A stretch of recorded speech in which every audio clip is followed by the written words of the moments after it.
Assalamualaikum viewers, welcome back to Yummy Farm. இன்னைக்கு நம்மளோட சேனல்ல இந்த சம்மருக்கு ஏத்த மாதிரி நல்ல சில்லுன்னு மின்ட் லெமனேட் எப்படி பண்ணலாம் ஃப்ரெண்ட்ஸ் பார்க்க போறோம்.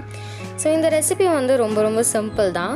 நம்ம இந்த ரெசிபி வந்து சட்டனே வந்து பண்ணி முடிச்சிடலாம். ஸோ இந்த ரெசிபி எப்படி பண்ணலான்னு வீடியோக்குள்ளே போய் பார்க்குறதுக்கு முன்னாடி நீங்கள் இன்னும் நம்ம சேனலை சப்ஸ்கிரைப் பண்ணாமல் இருக்கீங்க அப்படின்னா இந்த வீடியோ கீழே இருக்க ரெட் கலர் சப்ஸ்கிரைப் பட்டனை கிளிக் பண்ணி சப்ஸ்கிரைப் பண்ணிவிட்டு பக்கத்தில் இருக்க பெல் பட்டனையும் அமுத்திக்கோங்க.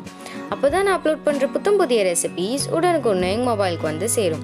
இப்போ வாங்க ஃப்ரெண்ட்ஸ், இந்த லெமனேட் ரெசிபி எப்படி பண்ணலான்னு வீடியோக்குள்ளே போய் பார்த்துடலாம். இப்போ இந்த ரெசிபி பண்ணுறதுக்கு ஒரு மிக்ஸி ஜாரில் நான் வந்து புதினா ஆட் பண்ணிக்க போகிறேன்.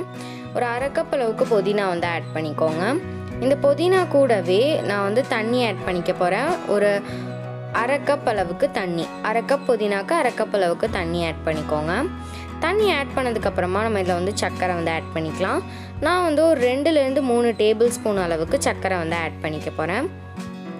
சர்க்கரை ஆட் பண்ணதுக்கப்புறமா இதுக்குள்ளேயே நம்ம வந்து ஒரு சிட்டிகை அளவுக்கு உப்பு வந்து சேர்த்துக்கோங்க. இது கூடவே ஒரு 2 டீஸ்பூன் அளவுக்கு எலுமிச்சை பழத்தோட சாறு வந்து சேர்த்துக்கோங்க. இப்போ இதெல்லாமே சேர்த்துட்டு மூடி போட்டு மூடி நம்ம இதை வந்து நல்லா வந்து அரைச்சி எடுத்துக்கோங்க. நம்ம நல்லா இதை வந்து அரைச்சி எடுத்துகிட்டு வந்துடலாம். இப்போ பார்த்திங்கன்னா இது நல்லாவே வந்து அரைப்பட்டாச்சு. பார்த்திங்கன்னா நல்ல ஒரு ஜூஸ் மாதிரி நம்மளுக்கு வந்து கிடைச்சிருக்கு. இப்போ நம்ம இதை வந்து வடிகட்டி எடுத்துக்கலாம்.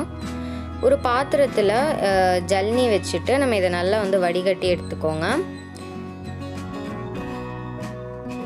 இந்த மாதிரி அங்கங்கே புதினா வந்து இந்த மாதிரி அரைப்படாமல் இருக்கும் இல்லையா? ஸோ அதை வந்து நல்லா அரைப்பட்டு எடுத்துட்டோம் அப்படின்னா இந்த மாதிரி நம்மளுக்கு ஒரு தண்ணி வந்து கிடைக்கும். ஸோ இந்த தண்ணி வந்து நல்ல புளிப்பாக, நல்ல ஒரு சுகரி டேஸ்ட் அண்ட் ஒரு புளிப்பான ஒரு டேஸ்ட்டில் வந்து இருக்கும். இப்போ நம்ம இதை வந்து அசம்பிள் பண்ணிடலாம். அதுக்கு நான் இன்றைக்கி வந்து ஒரு கிளாஸில் வந்து முதல்ல நான் வந்து ஐஸ் க்யூப் வந்து ஆட் பண்ணிக்க போகிறேன். நீங்கள் வந்து ஜில்லுன்னு வேணும் அப்படின்னா நீங்கள் ஐஸ் க்யூப் ஆட் பண்ணிக்கலாம், இல்லைனா நீங்கள் வந்து ஐஸ் க்யூப் வந்து ஸ்கிப் பண்ணிக்கலாம். இப்போது இதுக்குள்ளேயே பாதி கிளாஸ் போல் நம்ம பண்ணி வச்சுருக்கோம் இல்லையா இந்த ஜூஸ், அதை நம்ம வந்து சேர்த்துக்கலாம். ஆக்சுவலி நீங்கள் இந்த ரெசிப்பியை வந்து முழுமையாக நீங்கள் இந்த ஜூஸே போட்டு வந்து செய்யலாம், நல்ல டேஸ்ட்டாக தான் இருக்கும். ஆனால் அப்படி இல்லை அப்படின்னா நம்ம பாதி போல் இந்த ஜூஸ் சேர்த்துட்டு பாதி போல் நம்ம வந்து வாட்டர் சோடா வந்து சேர்த்துக்கோங்க. சோடா ஏதாவது இருந்துச்சுன்னா சோடா நீங்கள் வந்து சேர்த்துக்கலாம். அப்படி இல்லைனா சோடா இல்லைனா தண்ணி வந்து சேர்த்துக்கலாம். சேர்த்துட்டு கொஞ்சமாக நான் வந்து க்ரஷ் பண்ண புதினா இலைகள் வந்து சேர்த்து நல்லா கலந்துக்க போகிறேன். அது கூடவே 2 ஸ்லைஸ் லெமன் ஆட் பண்ணிக்க போகிறேன். அப்போ குடிக்கும்போது அந்த ஃப்ளேவர் அண்ட் டேஸ்ட் ரொம்ப நல்லாயிருக்கும்.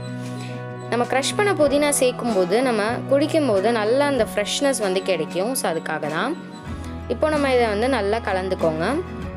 கலந்ததுக்கப்புறமா அவ்வளோதான், நம்ம இதை வந்து சர்வ் பண்ணிட வேண்டியதுதான். ரொம்பவே நல்ல சில்லுன்னு இந்த சம்மருக்கு ஏற்ற மாதிரி நல்ல ஒரு ட்ரிங்க் ரெசிபி தான் நான் இன்றைக்கி உங்கள் கூட வந்து ஷேர் பண்ணியிருக்கேன். ஸோ இந்த ட்ரிங்க் ரெசிபி வந்து ரொம்ப டேஸ்டியாக இருக்கும். அது மட்டும் இல்லாமல் இந்த சம்மருக்கு ஏற்ற ஒரு லெமனேட் ரெசிபியாக தான் இருக்கும். ஸோ கண்டிப்பாக இந்த ரெசிபியை உங்கள் வீட்லேயும் ட்ரை பண்ணி பாருங்கள். எப்படி இருக்குன்னு சொல்லி கீழே கமெண்ட் பாக்ஸில் கமெண்ட் பண்ண மறந்துடாதீங்க. அண்ட் இதே மாதிரி இன்ட்ரெஸ்டிங்கான ரெசிபிஸ் உங்களுக்கு உடனுக்குடனே தேவைப்படுது அப்படின்னா நம்ம சேனல் யம்மி ஃபார்மை சப்ஸ்கிரைப் பண்ணிவிட்டு பக்கத்தில் இருக்க பெல் பட்டனையும் அமுத்திக்கோங்க. அப்போ தான் நான் அப்லோட் பண்ணுற புதிய ரெசிபீஸ் உடனுக்குடனே எங்கள் மொபைலுக்கு வந்து சேரும். எல்லா புகழும் இறைவனுக்கே.